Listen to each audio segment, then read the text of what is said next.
ਮਾਜੀ ਸਾਹਿਬ ਕਿਵੇਂ ਦੇਖਦੇ ਹੋ ਬੇਅਦਬੀ ਦੀਆਂ ਘਟਨਾਵਾਂ ਪਹਿਲਾਂ ਤਾਂ ਪਿੰਡ ਲੈਵਲ ਤੇ ਹੁੰਦੀਆਂ ਸਨ, ਵੱਡੇ ਦਰਬਾਰ ਸਾਹਿਬ ਤਖਤਾਂ ਤੇ ਘਟਨਾਵਾਂ ਹੋਣ ਲੱਗੀਆਂ ਕਿ ਜਦੋਂ ਸਤਿਗੁਰੂ ਸ੍ਰੀ ਗੁਰੂ ਗ੍ਰੰਥ ਸਾਹਿਬ ਮਹਾਰਾਜ ਦੀ ਬੇਅਦਬੀ ਕੋਈ ਕਰਨ ਆਊਗਾ ਤੇ ਸਿੱਖਾਂ ਤੋਂ ਇਹ ਗੱਲ ਬਰਦਾਸ਼ਤ ਨਹੀਂ ਹੁੰਦੀ, ਕਿਸੇ ਤੋਂ ਝੱਲੀ ਨਹੀਂ ਜਾਂਦੀ, ਉਹ ਬੇਕਾਬੂ ਹੋ ਜਾਂਦਾ ਹੈ। ਕੋਈ ਧੀ ਭੈਣ ਦੇ ਨਾਲ ਕਿਸੇ ਗਲਤ ਹਰਕਤ ਦੇ ਵਿੱਚ ਬੰਦਾ ਫੜਿਆ ਜਾਵੇ ਤੇ ਅੱਗੋਂ ਉਸ ਬੀਬੀ ਦਾ ਪਤੀ ਉੱਥੇ ਕੀ ਜਿਹੜਾ ਪ੍ਰਤੀਕਰਮ ਦੇਊਗਾ, ਕਿਉਂਕਿ ਉਹ ਬੇਕੰਟਰੋਲਾ ਹੁੰਦਾ ਉਹਦਾ ਕੰਮ ਉਦੋਂ ਵੀ ਮਤਲਬ ਆਹ ਹੋ ਗਿਆ, ਉਹ ਕੁਝ ਵੀ ਕਰ ਸਕਦਾ ਉਸ ਤਰ੍ਹਾਂ। ਅਸੀਂ ਕਹਾਂਗੇ ਫਾਹੇ ਟੰਗ ਦੋ, ਪਰ ਮੈਂ ਕਹਿੰਦਾ ਵੀ ਘੱਟੋ ਘੱਟ ਉਮਰ ਕੈਦ ਤਾਂ ਹੋਵੇ, ਇਹਦੇ ਲਈ ਕਾਨੂੰਨ ਬਣ ਸਕਦਾ ਹੈ। ਬਹੁਤ ਵਿਚਾਰੇ ਆਰਥਿਕ ਤੌਰ ਤੇ ਮਤਲਬ ਵਿਚਾਰਾ ਲਫ਼ਜ਼ ਮੈਂ ਉਹਨਾਂ ਲਈ ਇਸ ਕਰਕੇ ਵਰਤ ਰਿਹਾ, ਉਹ ਆਰਥਿਕ ਤੌਰ ਤੇ ਬਹੁਤ ਕਮਜ਼ੋਰ ਹੁੰਦੇ ਨੇ। ਉਹਨਾਂ ਨੂੰ ਆਪਾਂ ਜੌਲੀਆਂ ਪਿੰਡ ਦੇ ਵਿੱਚ ਵੀ ਤੁਸੀਂ ਕਵਰੇਜ ਕੀਤੀ ਪੰਜਾਬੀ ਲੋਕ ਚੈਨਲ ਵੱਲੋਂ, ਤੁਸੀਂ ਵੇਖਿਆ ਕਿ ਉਹ ਬੀਬੀ ਆਰਥਿਕ ਤੌਰ ਤੇ ਠੀਕ ਸੀਗੀ, ਭਾਵੇਂ ਉਹ ਉਸ ਪਿੰਡ ਦੀ ਸੀ ਜਾਂ ਹੋਰ ਵੀ ਪਿੰਡਾਂ ਇਸ ਤਰ੍ਹਾਂ ਦਾ ਵਾਪਰਦਾ। ਤਾਂ ਹੁਣ ਇਹ ਕੀ ਹੈ, ਕੋਈ ਇਸ ਤਰ੍ਹਾਂ ਦਾ ਗਰੋਹ ਹੈ, ਇਹੋ ਜਿਹੀ ਏਜੰਸੀ ਹੈ ਜਿਹੜੀ ਬਹੁਤ ਨੀਵੇਂ ਪੱਧਰ ਦੇ ਬੰਦਿਆਂ ਨੂੰ ਚੁੱਕਦੀ ਆ, ਉਹਨਾਂ ਨੂੰ ਕਿਸੇ ਕਿਸਮ ਦਾ ਲਾਲਚ ਦਿੰਦੀ ਆ। ਜਿਹੜਾ ਸਿੱਖ ਸੰਗਤਾਂ ਨੇ ਉਹਨੂੰ ਪੁੱਛਗਿੱਛ ਕਰਨ ਦਾ ਯਤਨ ਕੀਤਾ ਔਰ ਬਾਅਦ ਦੇ ਵਿੱਚ ਆਪਾਂ ਵੇਖਿਆ ਕਿ ਪੁਲਿਸ ਨੂੰ ਨਹੀਂ ਫੜਾ ਰਹੇ ਉਹਨੂੰ। ਹੁਣ ਇਹਦੇ ਵਿੱਚ ਬਹੁਤ ਸਾਰੇ ਲੋਕ ਕਹਿ ਰਹੇ ਆ ਜੀ ਕਾਨੂੰਨ ਸਿੱਖਾਂ ਨੇ ਹੱਥ ਵਿੱਚ ਲੈ ਲਿਆ ਜਾਂ ਇਹ ਹੋ ਗਿਆ। ਬਈ ਇਮਾਨਦਾਰੀ ਨਾਲ ਇਹ ਸੋਚੋ ਵੀ ਪੁਲਿਸ ਨੂੰ ਕਿਉਂ ਨਹੀਂ ਫੜਾ ਰਹੀ ਸੰਗਤ। ਇਹਦਾ ਕਾਰਨ ਹੈ ਕਿ ਇੱਥੋਂ ਦੇ ਸਿਸਟਮ ਦੇ ਉੱਤੇ ਸਿੱਖਾਂ ਦਾ ਵਿਸ਼ਵਾਸ ਹੈ ਜਿਹੜਾ ਉੱਠ ਚੁੱਕਿਆ। ਉਹ ਕਹਿੰਦੇ ਯਾਰ ਪੁਲਿਸ ਨੂੰ ਫੜਾਉਣੇ ਆ, ਇਹ ਥੋੜਾ ਕਰਕੇ ਇਹ ਨਹੀਂ ਪਤਾ ਮਾਨਸਿਕ ਰੋਗੀ ਕਹਿ ਦੇਣ। ਜਿਵੇਂ ਪਿਛਲੇ ਸਮਿਆਂ ਦੇ ਵਿੱਚ ਤਰਨਤਾਰਨ ਇਲਾਕੇ ਦੇ ਵਿੱਚ, ਮਾਝੇ ਇਲਾਕੇ ਦੇ ਵਿੱਚ ਕਈ ਸਾਲ ਬਰਾਤਾਂ ਨਹੀਂ ਚੜੀਆਂ, ਉੱਥੇ ਏਡੇ ਵੱਡੇ ਪੱਧਰ ਤੇ ਝੂਠੇ ਪੁਲਿਸ ਮੁਕਾਬਲੇ ਬਣਾਏ ਗਏ ਸੀ। ਉਸ ਕਿਸਮ ਦਾ ਜਿਹੜਾ ਮਾਹੌਲ ਹੈ ਉਹ ਸਿਰਜਣ ਦੀ ਤਿਆਰੀ ਕੀਤੀ ਜਾ ਰਹੀ ਹੈ। ਮਤਲਬ ਤੁਸੀਂ ਦੇਖੋ ਕਿ ਭਾਰਤ ਦੀਆਂ ਜਿਹੜੀਆਂ ਏਜੰਸੀਆਂ ਨੇ ਉਹ ਇੰਨੀਆਂ ਸੁਸਤ ਨੇ, ਇੰਨੀਆਂ ਨਲਾਇਕ ਨੇ ਕਿ ਉਹਨਾਂ ਨੂੰ ਪਤਾ ਹੀ ਨਹੀਂ ਲੱਗਦਾ, ਜਾਂ ਫਿਰ ਉਹ ਬੇਈਮਾਨ ਨੇ। ਦੋਨਾਂ ਚੋਂ ਇੱਕ ਚੀਜ਼ ਤਾਂ ਬੜੀ ਸਪਸ਼ਟ ਹੈ ਨਾ ਜੀ। ਸੋ ਮੈਨੂੰ ਘੱਟੋ ਘੱਟ ਇਸ ਗੱਲ ਤੇ ਤਾਂ ਇਤਰਾਜ਼ ਹੋਊਗਾ ਵੀ ਆਈ ਕਾਰਡ ਵੀ ਚੋਰੀ ਕੀਤੇ ਸੀ, ਜਿਹੜੇ ਬੱਚਿਆਂ ਦੇ ਆਇਡੈਂਟੀ ਕਾਰਡ ਹੁੰਦੇ ਆ। ਹੁਣ ਉਹ ਆਈ ਕਾਰਡ ਚੁੱਕਿਆ ਜਿਹੜੇ ਪਰਿਵਾਰ ਦਾ, ਜਿਹੜੇ ਬੱਚੇ ਦਾ, ਉਹ ਬੱਚਾ ਸੀ ਹਿੰਦੂ। ਇਹਨੂੰ ਠੰਮੇ ਨਾਲ ਸਮਝਣ ਦੀ ਲੋੜ ਆ, ਉਹ ਬੱਚਾ ਹਿੰਦੂ ਸੀਗਾ। ਤੇ ਜੇ ਉੱਥੇ ਉਹ ਬੰਦਾ ਘਟਨਾ ਨੂੰ ਅੰਜਾਮ ਦੇ ਕੇ ਬੇਅਦਬੀ ਨੂੰ ਚਲਾ ਜਾਂਦਾ, ਆਈ ਕਾਰਡ ਸੁੱਟ ਜਾਂਦਾ, ਫਿਰ ਤੁਸੀਂ ਠੰਮੇ ਨਾਲ ਸੋਚੋ ਸਾਰੇ ਦਰਸ਼ਕ ਆਪਣੇ ਵੀ ਇਹ ਮਾਹੌਲ ਕੀ ਬਣਨਾ ਸੀ। ਤੁਸੀਂ ਦੇਖ ਰਹੇ ਹੋ ਪੰਜਾਬੀ ਲੋਕ ਚੈਨਲ। ਮੈਂ ਅਮਨਦੀਪ ਸਿੰਘ ਮਾਝਾ। ਪੰਜਾਬ 'ਚ ਦੁਖਦਾਈ ਘਟਨਾ ਹੋਈਆਂ ਨੇ। ਦੋ ਘਟਨਾਵਾਂ ਅਜਿਹੀਆਂ ਹੋਈਆਂ ਨੇ ਜਿਨ੍ਹਾਂ ਨੇ ਸਿੱਖਾਂ ਦੇ ਬਲੂੰਦਰੇ ਅਤੇ ਪੂਰੇ ਦੇਸ਼ ਦੇ ਲੋਕਾਂ ਦੇ, ਸਾਰੇ ਸੰਸਾਰ ਦੇ ਸਿੱਖ ਧਰਮ ਦੇ ਨੁਮਾਇੰਦੇ ਨੇ ਜਾਂ ਸਿੱਖ ਜਥੇਬੰਦੀਆਂ ਨੇ ਬਲੂੰਦਰੇ ਖੜੇ ਕਰ ਦਿੱਤੇ। ਕਿਉਂਕਿ ਹਰਮੰਦਰ ਸਾਹਿਬ ਗੋਲਡਨ ਟੈਂਪਲ, ਜਿੱਥੇ ਪੂਰਾ ਸੰਸਾਰ, ਪੂਰੀ ਦੁਨੀਆ ਨਤਮਸਤਕ ਹੁੰਦੀ ਆ, ਜਿੱਥੇ ਵੱਡੀਆਂ ਪਹਿਲਾਂ ਵੀ ਤੁਸੀਂ ਖਬਰਾਂ ਦੇਖੀਆਂ ਨੇ ਕਿ ਜੋ ਵੀ ਮਨ ਦੀਆਂ ਮੁਰਾਦਾਂ ਹੁੰਦੀਆਂ ਨੇ ਜਦੋਂ ਪਹੁੰਚਦੇ ਨੇ ਲੋਕ, ਉਹ ਪੂਰੀਆਂ ਹੁੰਦੀਆਂ ਨੇ। ਇੱਕ ਉੱਥੇ ਨਤਮਸਤਕ ਹੋਣ ਜਾਂਦੇ ਨੇ, ਪਰ ਉੱਥੇ ਦੀ ਘਟਨਾ ਤੁਸੀਂ ਪੂਰੀ ਵੀਡੀਓ ਦੇਖੀ ਆ ਕਿ ਇੱਕ ਨੌਜਵਾਨ ਦੱਸਿਆ ਜਾਂਦਾ ਕਿ 22-23 ਸਾਲ ਦੀ ਉਮਰ ਦਾ ਸੀ, ਜੋ ਜੰਗਲੇ ਬਣੇ ਹੋਏ ਨੇ ਉੱਥੇ, ਉਹਨਾਂ ਨੂੰ ਕ੍ਰੋਸ ਕਰਕੇ ਸ਼੍ਰੀ ਹਰਮੰਦਰ ਸਾਹਿਬ ਦੇ ਦਰਬਾਰ ਸਾਹਿਬ ਦੇ ਅੰਦਰ ਬੇਅਦਬੀ ਕਰਨ ਦੀ ਕੋਸ਼ਿਸ਼ ਕੀਤੀ। ਜੋ ਸ਼ਸਤਰ ਅੰਦਰ ਪਏ ਹੁੰਦੇ ਨੇ ਉਹਨਾਂ ਨੂੰ ਉਠਾਇਆ, ਪਰ ਉੱਥੇ ਸਿੰਘ ਸਾਹਿਬ ਅਤੇ SGPC ਦੇ ਸੇਵਾਦਾਰ ਮੌਜੂਦ ਸਨ। ਨਾਲ ਦੀ ਨਾਲ ਉਹਨਾਂ ਨੇ ਬੇਅਦਬੀ ਦੀ ਘਟਨਾ ਨਹੀਂ ਹੋਣ ਦਿੱਤੀ, ਪੂਰੀ ਬਚਤ ਰਹੀ ਆ, ਪਰ ਬੇਅਦਬੀ ਕਰਨ ਦੀ ਕੋਸ਼ਿਸ਼ ਕੀਤੀ ਗਈ। ਉਸ ਤੋਂ ਬਾਅਦ ਜ਼ਿਲ੍ਹਾ ਕਪੂਰਥਲਾ ਦੀ ਗੱਲ ਕਰਦੇ ਹਾਂ। ਕਪੂਰਥਲਾ ਵਿੱਚ ਵੀ ਇੱਕ ਨੌਜਵਾਨ ਉਵੇਂ ਤਰ੍ਹਾਂ ਦਾ, ਜਾਨੀ ਕਿ ਪ੍ਰਵਾਸੀ ਸੀ, ਉਸ ਨੇ ਬੇਅਦਬੀ ਕਰਨ ਦੀ ਕੋਸ਼ਿਸ਼ ਕੀਤੀ, ਪਰ ਉਸ ਦਾ ਵੀ ਸੌਦਾ ਲਗਾ ਦਿੱਤਾ ਗਿਆ ਹੈ। ਦੋਨੇ ਨੌਜਵਾਨਾਂ ਦਾ ਸੌਦਾ ਲਗਾ ਦਿੱਤਾ। ਸਿੱਖ ਜਥੇਬੰਦੀਆਂ ਕਹਿ ਰਹੀਆਂ ਨੇ ਕਿ ਐਵੇਂ ਦਾ ਹੀ ਹੋਣਾ ਚਾਹੀਦਾ, ਕਿਉਂਕਿ ਜੋ ਬੇਅਦਬੀ ਕਰਦਾ, ਸਿੱਖਾਂ ਦੀਆਂ ਭਾਵਨਾਵਾਂ ਨੂੰ ਭੜਕਾਉਂਦਾ, ਉਹ ਨਹੀਂ ਬਖਸ਼ਣਾ ਚਾਹੀਦਾ ਤੇ ਸਰਕਾਰਾਂ ਨੂੰ ਵੀ ਸਖਤ ਕਦਮ ਚੁੱਕਣੇ ਚਾਹੀਦੇ ਨੇ। ਸਾਡੇ ਨਾਲ ਸਿੱਖ ਪ੍ਰਚਾਰਕ ਭਾਈ ਹਰਜਿੰਦਰ ਸਿੰਘ ਮਾਝੀ ਮੌਜੂਦ ਨੇ, ਕਰਾਂਗੇ ਗੱਲਬਾਤ। ਮਾਝੀ ਸਾਹਿਬ, ਵਾਹਿਗੁਰੂ ਜੀ ਕਾ ਖਾਲਸਾ, ਵਾਹਿਗੁਰੂ ਜੀ ਕੀ ਫਤਿਹ ਜੀ। ਵਾਹਿਗੁਰੂ ਜੀ ਕਾ ਖਾਲਸਾ, ਵਾਹਿਗੁਰੂ ਜੀ ਕੀ ਫਤਿਹ ਜੀ। ਮਾਝੀ ਸਾਹਿਬ ਕਿਵੇਂ ਦੇਖਦੇ ਹੋ ਬੇਅਦਬੀ ਦੀਆਂ ਘਟਨਾਵਾਂ ਪਹਿਲਾਂ ਤਾਂ ਪਿੰਡ ਲੈਵਲ ਤੇ ਹੁੰਦੀਆਂ ਸਨ, ਵੱਡੇ ਦਰਬਾਰ ਸਾਹਿਬ ਤਖਤਾਂ ਤੇ ਘਟਨਾਵਾਂ ਹੋਣ ਲੱਗੀਆਂ। ਪਹਿਲਾਂ ਆਨੰਦਪੁਰ ਸਾਹਿਬ ਦੀ ਗੱਲ ਕਰੀਏ, ਉਸ ਤੋਂ ਬਾਅਦ ਸ਼੍ਰੀ ਹਰਮੰਦਰ ਸਾਹਿਬ ਗੋਲਡਨ ਟੈਂਪਲ, ਜਿੱਥੇ ਦੁਨੀਆ ਇੱਕ ਦੇਖਣ ਆਉਂਦੀ ਆ, ਦਰਸ਼ਨ ਕਰਨ ਆਉਂਦੀ ਆ ਕਿ ਹਰਮੰਦਰ ਸਾਹਿਬ ਜਾਣਾ ਹੀ ਜਾਣਾ। ਸਾਰੇ ਜਿਹੜੇ ਸੰਸਾਰ ਦੇ ਦੇਸ਼ ਨੇ ਉੱਥੇ ਪਹੁੰਚਦੇ ਨੇ, ਨਤਮਸਤਕ ਹੁੰਦੇ ਨੇ। ਕਿਵੇਂ ਦੇਖਦੇ ਹੋ, ਕਿਵੇਂ ਦੇ ਹਾਲਾਤ ਬਣ ਰਹੇ ਨੇ ਇਹ? ਦੇਖੋ ਜੀ, ਬੜੀ ਸਪਸ਼ਟ ਗੱਲ ਹੈ, ਜਿਵੇਂ ਤੁਸੀਂ ਜ਼ਿਕਰ ਕੀਤਾ ਕਿ ਸ੍ਰੀ ਗੁਰੂ ਗ੍ਰੰਥ ਸਾਹਿਬ ਸੱਚੇ ਪਾਤਸ਼ਾਹ ਦੀ ਜਿਹੜੀ ਬੇਅਦਬੀ ਦੀਆਂ ਘਟਨਾਵਾਂ ਨੇ, ਪਹਿਲਾਂ ਜਿਹੜੇ ਕੁਝ ਸ਼ਰਾਰਤੀ ਪਾਪੀ ਅਪਰਾਧੀ ਲੋਕ ਕਰਦੇ ਸੀਗੇ, ਉਹ ਬਹੁਤ ਚੋਰੀ ਛੁਪੇ ਅੱਗਾ ਪਿੱਛਾ ਦੇਖ ਕੇ ਆਪਣੇ ਗੁਰਦੁਆਰਿਆਂ ਦੇ ਵਿੱਚ, ਪਿੰਡਾਂ 'ਚ ਕੋਈ CCTV ਵੀ ਨਹੀਂ ਸੀ ਲੱਗੇ ਹੁੰਦੇ, ਤਾਂ ਉਹ ਕੋਈ ਕਿਤੇ ਨਾ ਕਿਤੇ ਇਹੋ ਜਿਹੀ ਘਟਨਾ ਨੂੰ ਅੰਜਾਮ ਦਿੰਦੇ ਸੀ। ਪਰ ਜਦੋਂ ਉਹਨਾਂ ਦੇ ਉੱਤੇ ਜਿਹੜੇ ਬੇਅਦਬੀ ਕਰਨ ਵਾਲੇ ਬੰਦੇ ਸੀ ਉਹਨਾਂ ਤੇ ਕੋਈ ਸਖਤ ਕਾਰਵਾਈ ਨਹੀਂ ਸੀ ਹੁੰਦੀ, ਤਾਂ ਫਿਰ ਉਸ ਤੋਂ ਬਾਅਦ ਉਹ ਚੈਲੰਜ ਕਰਕੇ ਕਰਨ ਲੱਗ ਪਏ। ਜਿਵੇਂ ਬਰਗਾੜੀ ਉਹਨਾਂ ਨੇ ਪੋਸਟਰ ਲਾਏ, ਉਹ ਇੰਨੇ ਅੱਗੇ ਵੱਧ ਗਏ ਹੁਣ ਪਿਛਲੇ ਸਮਿਆਂ 'ਚ ਤਖਤ ਸ੍ਰੀ ਕੇਸਗੜ੍ਹ ਸਾਹਿਬ ਵਿਖੇ, ਔਰ ਹੁਣ ਸਿੱਖੀ ਦਾ ਸੈਂਟਰ ਹੈ ਜਿਹੜਾ ਦਰਬਾਰ ਸਾਹਿਬ ਦੇ ਉੱਤੇ ਉੱਥੇ ਜਾ ਕੇ ਅੰਮ੍ਰਿਤਸਰ ਸਾਹਿਬ ਦੇ ਵਿੱਚ ਇਹ ਘਟਨਾ ਨੂੰ ਇਸ ਤਰ੍ਹਾਂ ਅੰਜਾਮ ਦੇਣ ਦਾ ਯਤਨ ਕੀਤਾ ਗਿਆ। ਇਹਦਾ ਬੜਾ ਸਪਸ਼ਟ ਗੱਲ ਇਹ ਹੈ, ਇਹ ਕਾਰਨ ਕੀ ਹੈ ਵੀ ਇਸ ਹੱਦ ਤੱਕ ਕਿਉਂ ਵੱਧਦੇ ਜਾਂਦੇ ਨੇ ਬੰਦੇ, ਕਿਉਂਕਿ ਜਿਹੜੇ ਬੇਅਦਬੀ ਕਰਨ ਵਾਲੇ ਦੋਸ਼ੀ ਨੇ ਉਹਨਾਂ ਤੇ ਕੋਈ ਬਣਦੀ ਸਖਤ ਕਾਰਵਾਈ ਨਹੀਂ ਹੁੰਦੀ। ਬੇਅਦਬੀਆਂ ਕਰਨ ਵਾਲੇ ਥੋੜ੍ਹੇ ਟਾਈਮ ਬਾਅਦ ਹੀ ਜ਼ਮਾਨਤਾਂ ਲੈ ਕੇ ਬਾਹਰ ਸ਼ਰੇਆਮ ਘੁੰਮਦੇ ਫਿਰਦੇ ਆ। ਇਸ ਕਰਕੇ ਉਹ ਸ਼ਰਾਰਤੀ ਅਨਸਰਾਂ ਦੇ ਜਿਹੜੇ ਹੌਸਲੇ ਨੇ ਉਹ ਦਿਨ ਪ੍ਰਤੀ ਦਿਨ ਬੁਲੰਦ ਹੁੰਦੇ ਜਾਂਦੇ ਆ।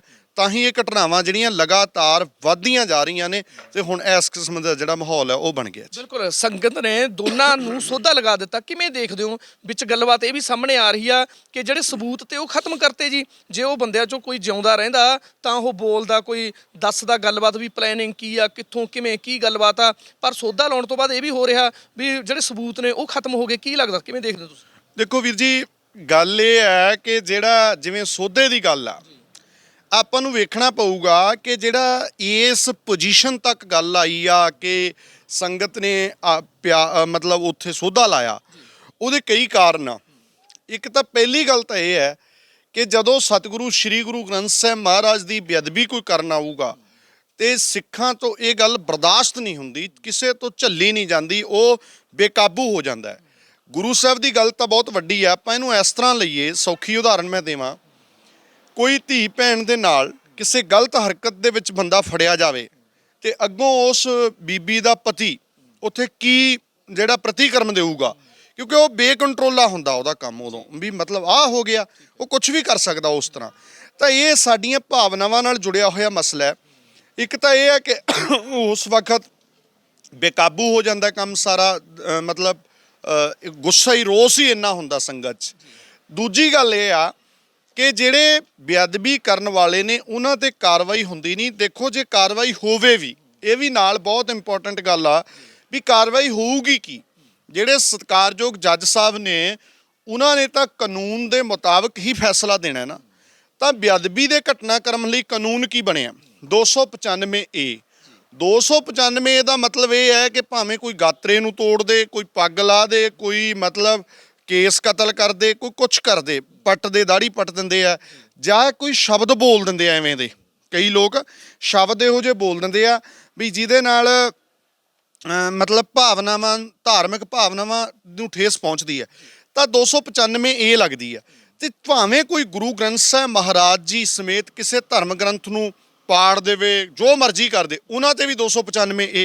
295A ਨਾਲ ਇਹ ਹੁੰਦਾ ਕਿ ਜਿਹੜਾ ਕੇਸ ਹੈ ਉਹ ਚੱਲਦਾ ਹੈ ਮੈਜਿਸਟ੍ਰੇਟ ਦੇ ਵਿੱਚ।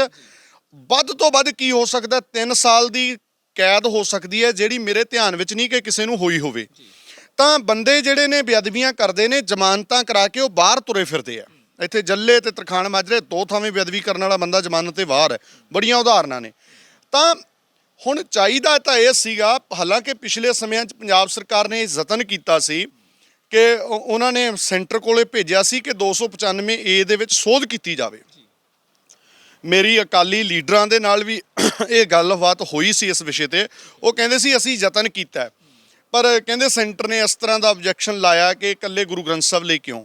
ਤੇ ਮੈਂ ਵੀ ਇਸ ਗੱਲ ਨਾਲ ਸਹਿਮਤ ਹਾਂ ਵੀ ਠੀਕ ਹੈ, ਕੋਈ ਵੀ ਧਰਮ ਗ੍ਰੰਥ ਆ, ਸਾਨੂੰ ਸਾਰੀ ਪੰਜਾਬ ਦੀ ਜਿਹੜੀ ਲੀਡਰਸ਼ਿਪ ਆ, ਇਹਨਾਂ ਨੂੰ ਚਾਹੀਦਾ ਸੀਗਾ ਸਾਰਿਆਂ ਨੂੰ ਵਿਧਾਨ ਸਭਾ 'ਚ ਇੱਕ ਮਤਾ ਪਾਉਂਦੇ, ਦੁਬਾਰਾ ਸੈਂਟਰ ਕੋਲ ਭੇਜਦੇ। ਔਰ ਮੈਂ ਆਪ ਜੀ ਦੇ ਮਾਧਿਅਮ ਰਾਹੀਂ ਵੀ, ਕਿਉਂਕਿ ਇਹ ਸਾਰੀਆਂ ਨਿਊਜ਼ਾਂ ਤੋਂ ਉੱਪਰ ਤੱਕ ਜਾਂਦੀਆਂ ਕਿ ਸਿੱਖ ਹੁਣ ਕੀ ਸੋਚਦੇ ਆ, ਕੀ ਕਰਦੇ ਆ। ਹੋਮ ਮਿਨਿਸਟਰ ਸਾਹਿਬ ਨੇ ਜਿਹੜੇ ਭਾਰਤ ਦੇ, ਜਾਂ ਸਾਰੀ ਉੱਥੋਂ ਦੀ ਸਰਕਾਰ ਹੈ ਬੀਜੇਪੀ ਦੀ, ਉਹਨਾਂ ਨੂੰ ਕਹੂੰਗਾ ਵੀ 295 ਇਹਦੇ ਵਿੱਚ ਘੱਟੋ ਘੱਟ ਸੋਧ ਤਾਂ ਹੋਣੀ ਚਾਹੀਦੀ ਹੈ ਨਾ, ਵੀ ਇਹ ਕੇਸ ਹੈ ਜਿਹੜਾ ਘੱਟੋ ਘੱਟ ਸੈਸ਼ਨ ਕੋਰਟ ਦੇ ਵਿੱਚ ਚੱਲੇ, ਜਿਹੜੀ ਸਜ਼ਾ ਹੈ ਉਹ 10 ਸਾਲ 20 ਸਾਲ ਉਮਰ ਕੈਦ ਤੱਕ ਹੋਵੇ। ਬਿਲਕੁਲ, ਜਾਨੀ ਕਿ ਆਪਾਂ ਕਹਿ ਸਕਦੇ ਹਾਂ ਵੀ ਸਾਰੇ ਧਰਮ ਸਤਿਕਾਰਯੋਗ ਨੇ, ਚਾਹੇ ਗੀਤਾ, ਕੁਰਾਨ ਸ਼ਰੀਫ ਆ। ਚਲੋ ਜੇ ਗੱਲਬਾਤ ਹੁੰਦੀ ਆ ਵੀ ਸਾਰੇ ਜਿਹੜੇ ਸਤਿਕਾਰ ਧਰਮਾਂ ਦਾ ਮਤਲਬ ਬਣਦਾ ਲੋਕ ਕਰਦੇ ਵੀ ਨੇ, ਕੀ ਲੱਗਦਾ ਤੁਹਾਨੂੰ ਫਿਰ ਉਹਨੂੰ ਸਾਰਾ ਲੈ ਵੀ ਲੈਣਾ ਚਾਹੀਦਾ, ਕੋਈ ਦਿੱਕਤ ਨਹੀਂ? ਨਹੀਂ, ਕੋਈ ਇਤਰਾਜ਼ ਜੀ ਨਹੀਂ ਹੈਗਾ ਜੀ। ਬਿਲਕੁਲ, ਦੇਖੋ ਜਿਹਨੂੰ ਕੋਈ ਵੀ ਧਰਮ ਗ੍ਰੰਥ ਪੜ੍ਹਨਾ ਚੰਗਾ ਲੱਗਦਾ ਪੜ੍ਹੋ, ਨਹੀਂ ਪੜ੍ਹਨਾ ਚੰਗਾ ਲੱਗਦਾ ਨਾ ਪੜ੍ਹੋ, ਪਰ ਇਦਾਂ ਪਾੜ ਕੇ ਸੁੱਟਣੇ ਇਹ ਤਾਂ ਕੋਈ ਇਤਰਾਜ਼ ਨਹੀਂ।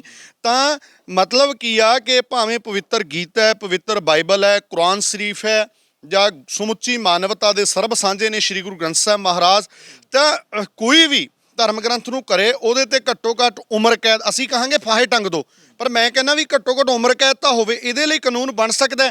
ਪਹਿਲਾਂ ਵੀ ਜਿਹੜੇ ਸਮੇਂ-ਸਮੇਂ ਤੇ ਕਾਨੂੰਨਾਂ ਦੇ ਵਿੱਚ ਸੋਧਾਂ ਹੁੰਦੀਆਂ ਰਹੀਆਂ ਨੇ, ਜਿਹੜਾ 279 ਦੇ ਵਿੱਚ ਸੋਧ ਹੋਈ ਹੈ ਧਾਰਾ ਦੇ ਵਿੱਚ, ਹੋਰ ਬੜੀਆਂ ਸੋਧਾਂ ਹੋਈਆਂ ਨੇ, ਸਖਤ ਕੀਤੇ ਨੇ ਕਾਨੂੰਨ।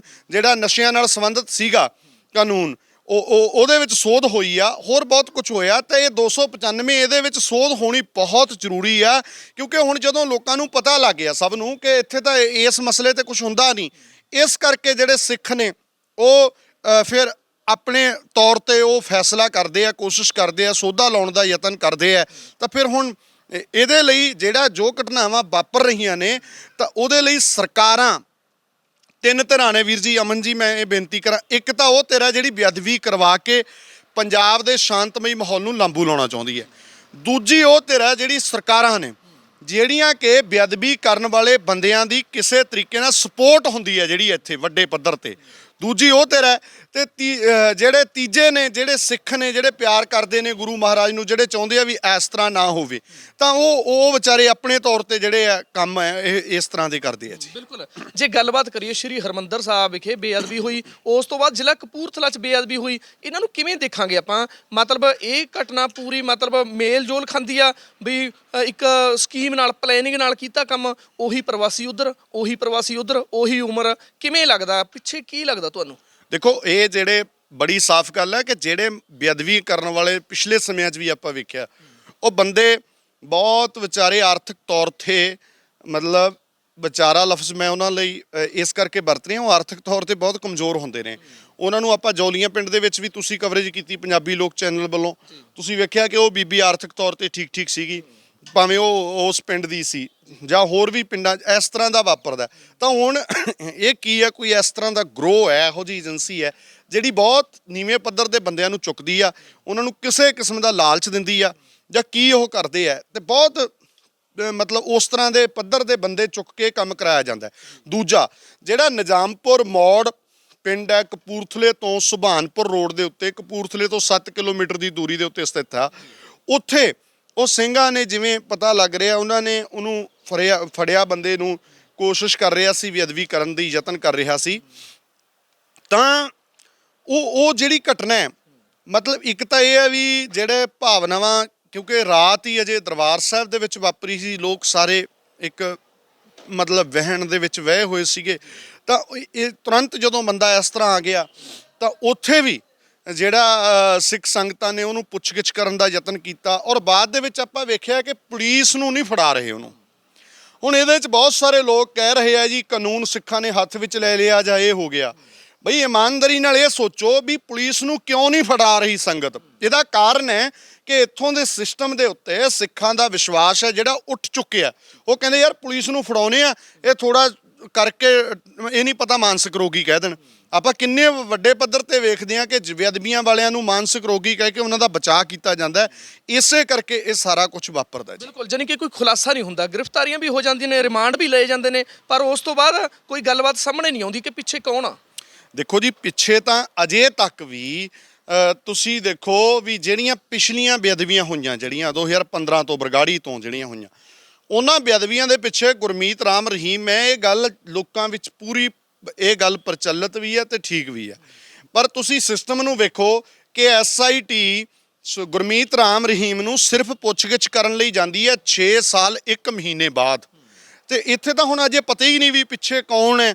ਤਾਂ ਕੁੱਲ ਮਿਲਾ ਕੇ ਇਹ ਹੈ ਕਿ ਬਹੁਤ ਵੱਡੀ ਕੋਈ ਗੇਮ ਖੇਡੀ ਜਾ ਰਹੀ ਹੈ। ਮੈਨੂੰ ਤਾਂ ਇਹ ਵੀ ਅਮਨ ਜੀ ਗੱਲ ਲੱਗਦੀ ਆ ਕਿ ਸਾਡੇ ਜਿਹੜੇ ਸਿੱਖ ਨੌਜਵਾਨ ਨੇ, ਭਾਵੇਂ ਬਹੁਤ ਵੱਡੇ ਪੱਧਰ ਤੇ ਫੋਰਨ 'ਚ ਜਾ ਰਹੇ ਨੇ, ਨਸ਼ਿਆਂ 'ਚ ਵੀ ਕੁਝ ਫਸ ਗਏ, ਫਿਰ ਵੀ ਕਿਤੇ ਨਾ ਕਿਤੇ ਤੁਸੀਂ ਵੇਖੋਗੇ ਹੁਣ ਦਸਤਾਰਾਂ ਦਾ ਬਹੁਤ ਪਹਿਲਾਂ ਨਾਲੋਂ ਫਰਕ ਪਿਆ। ਦਸਤਾਰਾਂ ਸਿਰਾਂ ਤੇ ਆਈਆਂ ਨੇ, ਜਵਾਨੀ ਉੱਠੀ ਆ, ਤੇ ਉਹ ਜਵਾਨੀ ਜਿਹੜੀ ਆ ਪੰਥ ਦੋਖੀਆਂ ਨੂੰ, ਉਹਨਾਂ ਨੂੰ ਬਹੁਤ ਰੜਕਦੀ ਆ। ਉਹਨਾਂ ਨੂੰ ਲੱਗਦਾ ਵੀ ਕੋਈ ਇਹੋ ਜਿਹਾ ਕੰਮ ਕਰੀਏ ਜਿਹਦੇ ਨਾਲ ਇਹਨਾਂ ਦੀਆਂ ਭਾਵਨਾਵਾਂ ਭੜਕਣ, ਇਹ ਕੋਈ ਐਸਾ ਅੱਗੋਂ ਪ੍ਰਤੀਕਰਮ ਕਰਨ ਤੇ ਸਾਨੂੰ ਮੁੜ ਕੇ ਫਿਰ ਨਿਸ਼ਾਨੇ ਲਾਉਣੇ ਸੌਖੇ ਹੋ ਜਾਣ। ਜਿਵੇਂ ਪਿਛਲੇ ਸਮਿਆਂ ਦੇ ਵਿੱਚ ਤਰਨਤਾਰਨ ਇਲਾਕੇ ਦੇ ਵਿੱਚ, ਮਾਝੇ ਇਲਾਕੇ ਦੇ ਵਿੱਚ ਕਈ ਸਾਲ ਬਰਾਤਾਂ ਨਹੀਂ ਚੜੀਆਂ, ਉੱਥੇ ਏਡੇ ਵੱਡੇ ਪੱਧਰ ਤੇ ਝੂਠੇ ਪੁਲਿਸ ਮੁਕਾਬਲੇ ਬਣਾਏ ਗਏ ਸੀ। ਉਸ ਕਿਸਮ ਦਾ ਜਿਹੜਾ ਮਾਹੌਲ ਹੈ ਉਹ ਸਿਰਜਣ ਦੀ ਤਿਆਰੀ ਕੀਤੀ ਜਾ ਰਹੀ ਹੈ। ਵਾਰ-ਵਾਰ ਇਹ ਘਟਨਾਵਾਂ ਜਿਹੜੀਆਂ ਨੇ ਹੋ ਰਹੀਆਂ ਨੇ ਔਰ ਕੋਈ ਇਹਦੇ ਤੇ ਕਾਰਵਾਈ ਨਹੀਂ ਹੋ ਰਹੀ। ਤੇ ਜੇ ਮਤਲਬ ਤੁਸੀਂ ਦੇਖੋ ਕਿ ਭਾਰਤ ਦੀਆਂ ਜਿਹੜੀਆਂ ਏਜੰਸੀਆਂ ਨੇ ਉਹ ਇੰਨੀਆਂ ਸੁਸਤ ਨੇ, ਇੰਨੀਆਂ ਨਲਾਇਕ ਨੇ ਕਿ ਉਹਨਾਂ ਨੂੰ ਪਤਾ ਹੀ ਨਹੀਂ ਲੱਗਦਾ, ਜਾਂ ਫਿਰ ਉਹ ਬੇਈਮਾਨ ਨੇ। ਦੋਨਾਂ ਚੋਂ ਇੱਕ ਚੀਜ਼ ਤਾਂ ਬੜੀ ਸਪਸ਼ਟ ਹੈ ਨਾ ਜੀ। ਤਾਂ ਫਿਰ ਇਹ ਸਾਰਾ ਕੁਝ ਜਿਹੜਾ ਲੋਕਾਂ ਦੇ ਧਿਆਨ ਵਿੱਚ ਹੈ, ਇਹ ਬਹੁਤ ਦੁਖਦਾਇਕ ਘਟਨਾਵਾਂ ਵਾਪਰਦੀਆਂ। ਬਿਲਕੁਲ, ਕਪੂਰਥਲਾ 'ਚ ਜਿਹੜਾ ਬੇਅਦਬੀ ਕਰਨ ਵਾਲਾ ਫੜਿਆ ਗਿਆ, ਸਿੰਘਾਂ ਨੇ ਸੌਦਾ ਵੀ ਲਾਇਆ ਤੇ ਜਦੋਂ ਉਹਦਾ ਕੁਟਾਪਾ ਹੋਇਆ, ਕੁੱਟਿਆ ਗਿਆ, ਤਾਂ ਉਹਨੇ ਕਿਹਾ ਕਿ 9 ਬੰਦੇ ਨੇ ਜੀ, ਦਿੱਲੀ ਤੋਂ ਆਏ ਆ ਅਸੀਂ, ਐਵੇਂ ਦੇ ਮਤਲਬ ਜਵਾਬ ਦਿੱਤੇ, ਕੁਛ ਹੱਦ ਤੱਕ ਦਿੱਤੇ ਤੇ ਬਾਕੀ ਚੁੱਪ ਰਹੇ ਬਹੁਤ। ਇਹ ਕੀ ਲੱਗਦਾ ਤੁਹਾਨੂੰ ਵੀ 9 ਬੰਦਿਆਂ ਜੀ ਅਸੀਂ ਇੱਥੇ ਆਏ, ਦਿੱਲੀ ਤੋਂ ਭੇਜਿਆ? ਕੀ ਲੱਗਦਾ ਪਿੱਛੇ ਕੀ ਮਤਲਬ ਪਲੈਨਿੰਗ ਕੀ ਆ ਵੀ ਕੌਣ ਦਿੱਲੀ ਤੋਂ ਭੇਜ ਰਿਹਾ? ਹੁਣ ਜਿਵੇਂ ਉਹਨਾਂ ਨੇ ਥੋੜੀ ਜੀ ਆਵਾਜ਼ ਆਪਣੀ ਕੱਢੀ ਆ। ਦੇਖੋ ਜੀ, ਇਹਦੇ ਬਾਰੇ ਕੋਈ ਫਾਈਨਲ ਤਾਂ ਆਪਾਂ ਜਿਹੜੀ ਤਫਤੀਸ਼ ਹੋ ਰਹੀ ਹੈ, ਤਫਤੀਸ਼ ਕਮੇਟੀ ਕੀ ਕਹਿੰਦੀ ਹੈ, ਉਹਦੇ ਨਾਲ ਹੀ ਕਿਹਾ ਜਾ ਸਕਦਾ ਫਾਈਨਲ ਗੱਲ ਤਾਂ। ਪਰ ਗੱਲ ਇਹ ਹੈ ਕਿ ਜਿਹੜਾ ਪਹਿਲਾਂ ਵੀ ਜਦੋਂ ਸਿੰਘੂ ਦੇ ਉੱਤੇ ਘਟਨਾ ਵਾਪਰੀ, ਉਹ ਦੋਸ਼ੀ ਵੀ ਕਹਿੰਦਾ ਸੀ ਕਿ ਅਸੀਂ 30 ਜਾਣੇ ਆ ਜਿਹੜੇ ਇਸ ਤਰ੍ਹਾਂ ਛੱਡੇ ਗਏ ਆ। ਤਾਂ ਇਹ ਹੋ ਸਕਦਾ ਵੀ ਕੋਈ ਨਾ ਕੋਈ ਐਸੀ ਏਜੰਸੀ ਹੋਵੇ ਜਿਹੜੀ ਉਹਨਾਂ ਨੂੰ ਟ੍ਰੇਨਡ ਕਰਕੇ ਉੱਥੇ ਭੇਜਦੀ ਹੈ, ਅੱਗੇ ਤੋਰਦੀ ਹੈ ਇਸ ਪਾਸੇ। ਤਾਂ ਮਤਲਬ ਕੁੱਲ ਮਿਲਾ ਕੇ ਇਹ ਹੈ ਕਿ ਬਹੁਤ ਖਤਰਨਾਕ ਮਾਹੌਲ ਹੈ। ਮੈਂ ਆਪ ਜੀ ਦੇ ਮਾਧਿਅਮ ਰਾਹੀਂ ਬੇਨਤੀ ਕਰਨੀ ਚਾਹੁੰਦਾ, ਖਾਸ ਤੌਰ ਤੇ ਪੰਜਾਬ ਵਿੱਚ ਵਸਦੇ ਹੋਏ ਸਿੱਖਾਂ ਨੂੰ, ਭਾਰਤ 'ਚ ਵਸਦੇ ਸਿੱਖਾਂ ਨੂੰ, ਕਿ ਇੱਕ ਤਾਂ ਸਾਨੂੰ ਗੁਰਦੁਆਰਿਆਂ ਦਾ ਹੁਣ ਪਰਮਾਨੈਂਟ ਠੀਕਰੀ ਪਹਿਰੇ ਜਿਵੇਂ ਆਪਾਂ ਕਹਿੰਦੇ ਹੁੰਦੇ ਆ, ਉਹਨਾਂ ਦਾ ਪ੍ਰਬੰਧ ਕਰ ਲਈਏ, ਕਿਉਂਕਿ ਇਹ ਬਹੁਤ ਕੁਝ ਵਾਪਰ ਸਕਦਾ। ਆ ਜਿਹੜੀ ਨਿਜ਼ਾਮਪੁਰ ਮੋੜ ਵਾਲੀ ਘਟਨਾ ਹੈ, ਉੱਥੇ ਇੱਕ ਗੱਲ ਹੋਰ ਬੜੇ ਧਿਆਨ ਦੇਣ ਯੋਗ ਹੈ। SSP ਸਾਹਿਬ ਦਾ ਮੈਂ ਬਿਆਨ ਸੁਣ ਰਿਹਾ ਸੀ, ਉਹ ਕਹਿੰਦੇ ਵੀ ਜਿਹੜੀ ਅਸੀਂ ਤਫਤੀਸ਼ ਕੀਤੀ ਹੈ ਹੁਣ ਤੱਕ, ਸਾਨੂੰ ਐਂ ਲੱਗ ਰਿਹਾ ਕਿ ਬੰਦਾ ਬੇਅਦਬੀ ਕਰਨ ਨਹੀਂ ਸੀ ਆਇਆ, ਚੋਰੀ ਕਰਨ ਆਇਆ ਸੀ। ਉਹ ਇਹ ਵੀ ਕਹਿ ਰਹੇ ਆ। ਤੇ ਉਹਦੇ 'ਚ ਉਹਨਾਂ ਨੂੰ ਜਦੋਂ ਪੁੱਛਿਆ ਕਿ ਉਹਨਾਂ ਕੋਲੇ ਆਈ ਕਾਰਡ ਸੀਗੇ, ਫਿਰ ਉਹ ਕਾਹਦੇ ਵਾਸਤੇ ਸੀ? SSP ਸਾਹਿਬ ਕਹਿੰਦੇ ਵੀ ਆਈ ਕਾਰਡ ਵੀ ਉਹਨੇ ਚੋਰੀ ਕੀਤੇ ਸੀ। ਸੋ ਮੈਨੂੰ ਘੱਟੋ ਘੱਟ ਇਸ ਗੱਲ ਤੇ ਤਾਂ ਇਤਰਾਜ਼ ਹੋਊਗਾ ਵੀ ਆਈ ਕਾਰਡ ਵੀ ਚੋਰੀ ਕੀਤੇ ਸੀ, ਜਿਹੜੇ ਬੱਚਿਆਂ ਦੇ ਆਇਡੈਂਟੀ ਕਾਰਡ ਹੁੰਦੇ ਆ।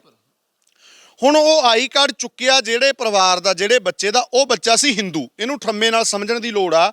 ਉਹ ਬੱਚਾ ਹਿੰਦੂ ਸੀਗਾ ਤੇ ਜੇ ਉੱਥੇ ਉਹ ਬੰਦਾ ਘਟਨਾ ਨੂੰ ਅੰਜਾਮ ਦੇ ਕੇ ਬੇਅਦਬੀ ਨੂੰ ਚਲਾ ਜਾਂਦਾ, ਆਈ ਕਾਰਡ ਸੁੱਟ ਜਾਂਦਾ, ਫਿਰ ਤੁਸੀਂ ਠਰਮੇ ਨਾਲ ਸੋਚੋ ਸਾਰੇ ਦਰਸ਼ਕ ਆਪਣੇ ਵੀ ਇਹ ਮਾਹੌਲ ਕੀ ਬਣਨਾ ਸੀ। ਇਹ ਹਿੰਦੂਆਂ ਨੂੰ ਸਿੱਖਾਂ ਨਾਲ ਲੜਾਈ ਕਰਵਾ ਦੇਣੀ, ਉਹ ਮਸਲਾ ਖੜਾ ਕਰਨਾ ਚਾਹੁੰਦੇ ਨੇ। ਭਾਵੇਂ ਮੈਨੂੰ ਪਤਾ ਇਸ ਗੱਲ ਦਾ ਕਿ ਸਾਡੇ ਸਨਮਾਨਯੋਗ ਹਿੰਦੂ ਬਹੁਤ ਸੁਹਿਰਦ ਨੇ, ਸੂਝਵਾਨ ਨੇ, ਸਾਡੇ ਸਿੱਖ ਸਮਝਦਾਰ ਆ, ਅਸੀਂ ਇਹੋ ਜੀ ਗੱਲ ਹੁਣ ਛੇਤੀ ਚੱਲਣੀ ਨਹੀਂ। ਪਰ ਯਤਨ ਤਾਂ ਉਹੀ ਕੀਤਾ ਜਾ ਰਿਹਾ। ਪੁਰਾਣੇ ਸਮਿਆਂ ਵਿੱਚ ਵੀ ਇਵੇਂ ਸੀ ਕਿ ਮੰਦਰਾਂ ਦੇ ਵਿੱਚ ਗਊ ਦਾ ਮਾਸ ਸੁੱਟ ਦਿੱਤਾ ਜਾਂਦਾ ਸੀਗਾ ਕਿ ਜੀ ਸਿੱਖਾਂ ਨੇ ਇਹ ਕਰਤਾ, ਜਾਂ ਬੇਅਦਬੀਆਂ ਦਾ ਇਸ ਤਰ੍ਹਾਂ ਦਾ ਕਰਨਾ। ਤਾਂ ਇਹ ਹੁਣ ਕੀ ਆ ਵੀ ਇਸ ਤਰ੍ਹਾਂ ਦਾ ਕੰਮ ਕੀਤਾ ਗਿਆ, ਉੱਥੇ ਕੀ ਮਾਹੌਲ ਬਣਨਾ ਸੀਗਾ ਫਿਰ। ਸੋ ਇਹ ਗੱਲਾਂ ਹੁਣ SSP ਸਾਹਿਬ ਚਲੋ ਉਹ ਤਫਤੀਸ਼ ਕਰ ਰਹੇ ਨੇ, ਪਰ ਉਹ ਬੜੀ ਹੈਰਾਨਗੀ ਵਾਲੀ ਗੱਲ ਆ ਵੀ ਉਹਨਾਂ ਨੇ ਜੀ ਹਾਂ ਆਇਡੈਂਟੀ ਕਾਰਡ ਵੀ ਚੋਰੀ ਕੀਤੇ ਸੀ। ਆਇਡੈਂਟੀ ਕਾਰਡ ਮਤਲਬ ਕੋਈ ਚੋਰੀ ਉਹੋ ਜਿਹੀ ਚੀਜ਼ ਬੰਦਾ ਕਰਦਾ ਜਿਹੜੀ ਚੀਜ਼ ਉਹਦੇ ਕੋਈ ਕੰਮ ਆਵੇ, ਕੋਈ ਕੀਮਤੀ ਹੋਵੇ। ਆਇਡੈਂਟੀ ਕਾਰਡ ਤਾਂ ਕੁਝ ਕਰਨਾ ਨਹੀਂ ਕਿਸੇ ਨੇ। ਪਲੈਨਡ ਤਾਂ ਇਹ ਸੀ, ਪਲੈਨਿੰਗ ਉਹਨਾਂ ਦੀ ਇਹ ਸੀ ਵੀ ਆਇਡੈਂਟੀ ਕਾਰਡ ਉੱਥੇ ਸੁੱਟ ਕੇ ਜਾਣਾ ਸੀ। ਫਿਰ ਲੱਗਦਾ ਤਾਂ ਇਹੀ ਹੈ ਜੀ। ਉਹ ਬੀਬੀ ਵੀ ਆਈ ਉੱਥੇ ਨਿਜ਼ਾਮਪੁਰ ਮੋੜ ਦੇ ਵਿੱਚ, ਉਹ ਬੀਬੀ ਆਈ ਜਿਹਦੇ ਬੱਚੇ ਦਾ ਆਇਡੈਂਟੀ ਕਾਰਡ ਸੀ। ਉਹ ਆ ਕੇ ਉੱਥੇ ਉਸ ਭੈਣ ਨੇ, ਔਰ ਇੱਕ ਭਗਤੀ ਪ੍ਰਕਾਸ਼ ਨਾਂ ਦਾ ਹਿੰਦੀ ਦੀ ਕਿਤਾਬ, ਉਹਨਾਂ ਦੇ ਕੋਲੇ ਹਿੰਦੀ ਦਾ ਗ੍ਰੰਥ ਵੀ ਨਾਲ ਸੀਗਾ, ਤੇ ਉਹਨੇ ਉਹ ਕਿਹਾ ਮਤਲਬ ਵੀ ਅਸੀਂ ਤਾਂ ਆਪ ਪਿਆਰ ਕਰਦੇ ਹਾਂ ਗੁਰੂ ਸਾਹਿਬ ਨੂੰ। ਇਸ ਤਰ੍ਹਾਂ ਦਾ ਪਾੜਾ ਪਾਉਣ ਦਾ ਜਿਹੜਾ ਯਤਨ ਹੋਇਆ ਬਹੁਤ ਵੱਡੇ ਪੱਧਰ ਤੇ। ਤਾਂ ਇਹ ਸਾਰੀਆਂ ਦੁੱਖ ਦੇਣੀਆਂ ਘਟਨਾਵਾਂ ਨੇ। ਹੁਣ ਸਾਨੂੰ ਬਹੁਤ ਗੰਭੀਰ ਹੋਣ ਦੀ ਲੋੜ ਹੈ, ਸੁਚੇਤ ਹੋਣ ਦੀ ਲੋੜ ਹੈ, ਕਿਉਂਕਿ ਹਾਲਾਤ ਕਿਸੇ ਪਾਸੇ ਵੀ ਜਾ ਸਕਦੇ ਨੇ। ਸਾਨੂੰ ਬਹੁਤ ਸੰਭਲਣ ਦੀ ਲੋੜ ਹੈ ਜੀ। ਬਿਲਕੁਲ, ਮਾਹੌਲ ਤਣਾਅਪੂਰਨ ਆ। ਜੇ ਜ਼ਿਲ੍ਹਾ ਕਪੂਰਥਲਾ ਦੀ ਵੀ ਗੱਲ ਕਰੀਏ, ਕੀ ਕਹੋਗੇ ਆਮ ਲੋਕਾਂ ਨੂੰ, ਸਿੱਖਾਂ ਨੂੰ? ਕੀ ਤੁਸੀਂ ਅਪੀਲ ਕਰੋਗੇ ਕਿ ਪਿੰਡਾਂ 'ਚ ਤੁਸੀਂ ਪਹਿਲਾਂ ਵੀ ਗੱਲ ਕੀਤੀ ਆ ਕਿ ਆਪਣੇ ਪੂਰੇ ਪਹਿਰੇ ਲਾਓ, CCTV ਕੈਮਰੇ ਨੇ ਜਿਹੜੇ ਹਰ ਗੁਰਦੁਆਰਾ ਸਾਹਿਬ 'ਚ ਬਹੁਤ ਜ਼ਰੂਰੀ ਨੇ, ਜਿੱਥੇ ਨਹੀਂ ਹੈਗੇ ਉੱਥੇ ਵੀ ਹੋਣੇ ਚਾਹੀਦੇ ਨੇ। ਤੇ ਬਾਕੀ ਮਾਹੌਲ ਦੇ ਪੱਧਰ ਤੇ ਕੀ ਕਹੋਗੇ? ਸ਼ਾਂਤੀ ਬਣੀ ਰਹੇ, ਸਭ ਤੋਂ ਪਹਿਲਾਂ ਤਾਂ ਆਪਾਂ ਇਹੀ ਚਾਹੁੰਦੇ ਹਾਂ। ਬਿਲਕੁਲ ਜੀ, ਅਸੀਂ ਜਿਹੜੇ ਸਿੱਖਾਂ, ਸਾਨੂੰ ਤਾਂ ਗੁਰੂ ਨੇ ਸ਼ਾਂਤੀ ਸਿਖਾਈ ਆ। ਤੇ ਮੈਂ ਹੱਥ ਬੰਨ੍ਹ ਕੇ ਬੇਨਤੀ ਕਰੂੰਗਾ ਕਿ ਪਿੰਡਾਂ ਦੇ ਵਿੱਚ, ਸ਼ਹਿਰਾਂ ਦੇ ਵਿੱਚ, ਮੁਹੱਲਿਆਂ 'ਚ ਆਪਾਂ ਗੁਰਦੁਆਰਾ ਸਾਹਿਬ ਦੇ ਵਿੱਚ ਪਰਮਾਨੈਂਟ ਪੈਰਿਆਂ ਦਾ ਪ੍ਰਬੰਧ ਕਰੋ। ਪਹਿਲੀ ਗੱਲ ਤਾਂ ਇਹ ਆ। ਜੇ ਪੈਰਿਆਂ ਦਾ ਨਹੀਂ ਹੋ ਸਕਦਾ, ਕਿਤੇ ਦਿੱਕਤ ਲੱਗ ਰਹੀ ਹੈ, ਤਾਂ ਇਹ ਪੂਰਾ ਮੁਹੱਲਾ ਬਹਿ ਕੇ ਫੈਸਲਾ ਲੈ ਲੇ ਆਪਣੇ ਤੌਰ ਤੇ ਕਿ ਆਪਾਂ ਗੁਰਦੁਆਰਾ ਸਾਹਿਬ ਦਾ ਜਿਹੜਾ ਮੇਨ ਦਰਬਾਰ ਸਾਹਿਬ ਆ, ਦਰਬਾਰ ਸਾਹਿਬ ਦਾ ਦਰਵਾਜ਼ਾ ਕਿੰਨੇ ਵਜੇ ਤੋਂ ਕਿੰਨੇ ਵਜੇ ਤੱਕ ਖੋਲ੍ਹਣਾ, ਉਸ ਟਾਈਮ ਉਦੋਂ ਪੂਰੇ ਸੁਚੇਤ ਬੰਦੇ ਉੱਥੇ ਖੜੇ ਹੋਣ ਤਾਂ ਜੋ ਕੋਈ ਇਸ ਤਰ੍ਹਾਂ ਦਾ ਨਾ ਵਾਪਰੇ। ਨਹੀਂ ਤਾਂ ਇੱਥੋਂ ਜਿਹੜਾ ਸਿਸਟਮ ਜਿਹੜਾ ਬਣ ਰਿਹਾ ਉਹ ਬਹੁਤ ਦੁੱਖ ਦੇਣਾ ਹੈ। ਤੇ ਕੁਝ ਵੀ ਹੋ ਸਕਦਾ ਹੈ। ਇਸ ਤਰ੍ਹਾਂ ਦੀਆਂ ਚਾਲਾਂ ਦੀ ਗੱਲ ਵੀ ਚੱਲ ਰਹੀ ਹੈ ਕਿ ਰਾਸ਼ਟਰਪਤੀ ਰਾਜ ਲਾ ਦਿਓ, ਇਸ ਤਰ੍ਹਾਂ ਦੀਆਂ ਘਟਨਾਵਾਂ ਕਰਾ ਕੇ, ਜਾਂ ਕੀ ਚੱਲ ਰਿਹਾ ਇਹਦੇ ਪਿੱਛੇ ਕੋਈ ਕੰਪਲੀਟ ਤਾਂ ਦਾਅਵਾ ਨਹੀਂ ਕੀਤਾ ਜਾ ਸਕਦਾ, ਆਪਣੇ ਅੰਦਾਜ਼ੇ ਨੇ। ਪਰ ਸਾਨੂੰ ਸੁਚੇਤ ਜ਼ਰੂਰ ਹੋਣ ਦੀ ਲੋੜ ਹੈ, ਸੰਭਲਣ ਦੀ ਲੋੜ ਹੈ। ਗੁਰਦੁਆਰਾ ਸਾਹਿਬ ਦੇ ਪ੍ਰਬੰਧਕਾਂ ਨੂੰ ਮੈਂ ਬੇਨਤੀ ਕਰੂੰਗਾ ਵੀ ਜੇ ਤੁਸੀਂ ਸੰਗਰਾਂਦ ਨੂੰ ਆਉਣਾ, ਚਾਬੀ ਘਮਾਉਂਦੇ ਉਂਗਲੀ 'ਚ ਪਾ ਕੇ, ਫਿਰ ਆਪਣਾ ਪ੍ਰਧਾਨਗੀਆਂ ਅਹੁਦੇਦਾਰੀਆਂ ਛੱਡ ਕੇ ਜਿਹੜਾ ਕੰਮ ਹੈ ਕੋਈ ਹੋਰ ਕਰ ਲਓ। ਗੁਰਦੁਆਰਿਆਂ ਦੀ ਸੇਵਾ ਉਹ ਸੰਭਾਲਣ ਜਿਹੜੇ ਗੁਰਦੁਆਰਾ ਸਾਹਿਬ ਲਈ ਟਾਈਮ ਦੇ ਸਕਦੇ ਹੈ। ਬਿਲਕੁਲ। ਸੋ ਸਿੱਖ ਪ੍ਰਚਾਰਕ ਹਰਜਿੰਦਰ ਸਿੰਘ ਮਾਝੀ ਅਪੀਲ ਵੀ ਕਰਦੇ ਨੇ, ਕਹਿੰਦੇ ਨੇ ਕਿ ਸ਼ਾਂਤੀ ਬਣਾਈ ਰੱਖੀ ਜਾਵੇ, ਕਿਉਂਕਿ ਜਿਵੇਂ ਦਾ ਮਾਹੌਲ ਹੋ ਰਿਹਾ, ਸਾਰੇ ਪਿੰਡਾਂ 'ਚ ਗੁਰਦੁਆਰਾ ਸਾਹਿਬ ਨੇ ਕਮੇਟੀਆਂ ਬਣੀਆਂ ਹੋਈਆਂ ਨੇ, ਪੂਰਾ ਧਿਆਨ ਰੱਖਿਆ ਜਾਵੇ। CCTV ਕੈਮਰੇ ਨੇ, ਉਹ ਵੀ ਜਿੱਥੇ ਨਹੀਂ ਹੈਗੇ ਗੁਰਦੁਆਰਾ ਸਾਹਿਬਾਂ 'ਚ ਉਹ ਲਵਾਉਣੇ ਚਾਹੀਦੇ ਨੇ, ਕਿਉਂਕਿ ਜੋ ਵੀ ਹੋ ਰਿਹਾ ਹਜੇ ਤਫਤੀਸ਼ ਹੋਣੀ ਬਾਕੀ ਆ ਕਿ ਕਿਉਂ ਹੋ ਰਿਹਾ। ਜੇ ਘਟਨਾਵਾਂ ਦੀਆਂ ਗੱਲਾਂ ਕਰੀਏ, ਪਹਿਲਾਂ ਸ੍ਰੀ ਹਰਮੰਦਰ ਸਾਹਿਬ ਸ਼ਾਮ ਨੂੰ ਜ਼ਿਲ੍ਹਾ ਕਪੂਰਥਲਾ 'ਚ, ਦੂਜੇ ਦਿਨ ਸਵੇਰੇ ਲਗਾਤਾਰ, ਜਾਣੀ ਕਿ ਸਭ ਕੁਝ ਪਲੈਨਡ ਹੋ ਰਿਹਾ, ਮਾਝੀ ਸਾਹਿਬ ਦਾ ਇਹ ਕਹਿਣਾ। ਸੋ ਕਹਿ ਰਹੇ ਨੇ ਕਿ ਸ਼ਾਂਤੀ ਬਣਾ ਕੇ ਰੱਖਣ ਦਾ ਸਭ ਤੋਂ ਪਹਿਲਾ ਫਰਜ਼ ਆ ਅਤੇ ਸ਼ਾਂਤੀ ਬਣਾ ਕੇ ਰੱਖੋ, ਪਰ ਆਪਣੇ ਗੁਰਦੁਆਰਾ ਸਾਹਿਬ ਤੇ ਸ੍ਰੀ ਗੁਰੂ ਗ੍ਰੰਥ ਸਾਹਿਬ ਜੀ ਦਾ ਪੂਰਨ ਧਿਆਨ ਰੱਖੋ, ਕਿਉਂਕਿ ਕਿੱਥੇ ਤੱਕ ਦੁਨੀਆ ਜਾ ਸਕਦੀ ਆ ਆਪਾਂ ਦੇਖ ਹੀ ਰਹੇ ਹਾਂ। ਰਜਿੰਦਰ ਪੁੱਟਰ ਨਾਲ ਅਮਨਦੀਪ ਸਿੰਘ ਮਾਝਾ, ਪੰਜਾਬੀ ਲੋਕ ਚੈਨਲ।